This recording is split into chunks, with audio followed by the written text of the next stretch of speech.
Ako si Del. Taga-probinsya nga pala ako at nagsisimula pa lang ako sa pagiging content creator. Kaya naman tara, samahan niyo ako. Ngayong araw, isamahan niyo nga pa pala ako mag-cast ng mga dahon ng erok na kinuha natin ng isang araw. Kaya naman, kumuha na nga pala ako ng kutsilyo, basahan, tsaka guwantes. Ito nga pala ang gamit pag nagka-cast ng erok. Kakatapos ko nga lang ng umagahan diyan, sabi ko magka-cast na ako para pag mamentang hali, ipapatuyuin na lang. Ito ko na nga gagawin sa tabi ng bayan ng inay kasi dito ay malilo mamaya. Sa pagka-cast nga pala ng dahon ng erok, kailangan mano-mano ito. Dito nga pala tinatanggal nga pala yung mga dahon, tapos yung gitna iniiwan. Parang ikaw, iniiwan din. Uy, ito nga pala sa pagkakast nito kailangan walang matitirang dahon doon sa pinakatangkay. Kung makikita nyo nga pala yung mga walis ting-ting, ganun dapat yung mangyayari. Ay matinding tiyagaan nga lang pala at patience sa time din ang pagkagawa nito. Ay mga ngalay na lahat ang mga ngalay. Ay tanda ko nga pala, nung mga bata kami, lagi kami naggaganto. Ay kapag napagtulungan naman na tapos agad, ay sama sa gubatan sa pangunguhan ng erok. Minsan nga pala ay nakapagbenta rin kami ng mga gantong walis ting-ting. Karamihan nga pala sa mga pinangunguhan namin ay ginagawa naming walis ting-ting dito sa bahay. Ay sa pagkakayas ko nga pala hindi ko pala namamalay na naka 30 minutes na pala ako. So ayun guys, nakakalahati na tayo ng bingkes.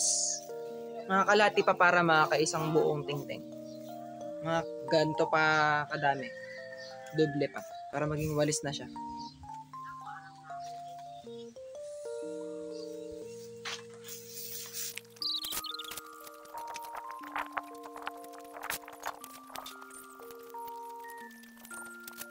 Napansin nyo ba guys yung sinag nung araw? Yun ang patunay na napakatagal talaga magkayas ng erok. Abay, napakalilom din kanina. Abay, ngayon sobrang init na. Ay, malamang may araw. Ay, sa tansya ko guys, bago ko nga pala rin matapos, abutin nga pala ako din na tanghalian. So, ayun guys, tapos na tayo sa pagkakayas ng ting-ting, ng erok.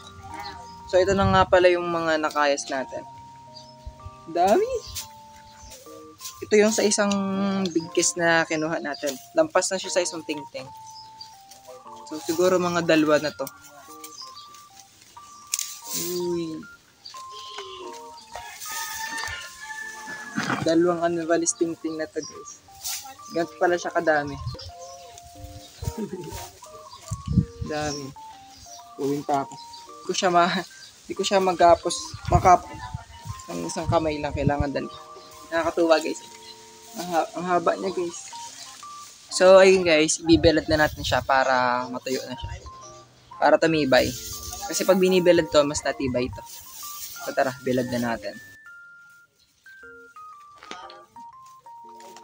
Fast forward guys, dahil tanghali na nga pala kanina, tinigil ko nga pala muna yung pagkakayas. Natapos ko na nga pala yung isang gapos ng erok kanina. At itong isang puno nga pala sa sako ang sunod naman natin kakayasin. Bali guys, alas 3 na nga pala ng hapon ako nagsimula diyan kasi medyo malilom na. At medyo nangangalay na rin nga pala ako din ng tanghali kaya naman tumigil na rin ako. At dahil nakapagpahinga na, ay syempre lalaban na ulit dito. Pinipilit ko na nga pala itong tapusin para sabay-sabay na silang matuyo. So ayun guys, nakatapos na natin magkayas itong mga ting-ting. Ang dami!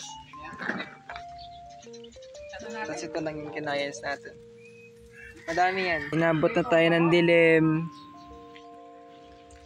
Timbon ang mga So, bali guys, 5 PM na nga pala tinatapos dito. Ito nga pala yung unang set na nakayas natin. Tapos ito naman yung huling nakayas natin. Makikita nyo nga pala guys kung anong diferensya ng nabilad tsaka hindi pa. Fast forward guys, pagkagising ko nga pala ng umaga, inimis ko na nga pala itong mga kalat ko dito.